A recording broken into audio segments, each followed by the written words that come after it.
Rally শেষে আজকের এই মানববন্ধন কর্মসূচিতে উপস্থিত সম্মানিত বিএফজির নেতৃবৃন্দ, আমি আজকের এই সভা থেকে একটি কথাই জানিয়ে দিতে চাই, আমরা সংঘাত নয় সম্প্রীতির বাংলাদেশ প্রতিষ্ঠা করতে চাই। ঠিক একইভাবে সারা বিশ্বে যাতে শান্তি বজায় থাকে আমরা সেই লক্ষ্যে কাজ করতে চাই।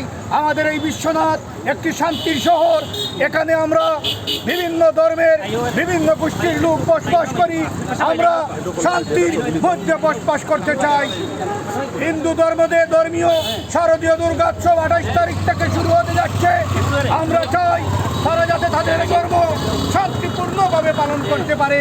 ঠিক একইভাবে বিশ্বনাথে বিভিন্ন রাজনৈতিক সংগঠন আছে, এই রাজনৈতিক সংগঠনগুলো তারা তাদের মতাদর্শ দিয়ে রাজনীতি করবে, কিন্তু কোনো সংঘাত সহিংসতায় জড়াবে না। সেই লক্ষ্যে আমরা কাজ করতে চাই।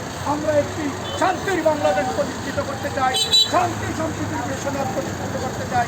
পরিবেশে সবাইকে বলতে চাই, সন্ত্রাস নয় সম্প্রীতি, এই স্লোগান নিয়ে আমি আমার বক্তব্য শেষ করছি। খোদা হাফেজ, বাংলাদেশ জিন্দাবাদ, বিশ্বনাথ পিএফজি জিন্দাবাদ।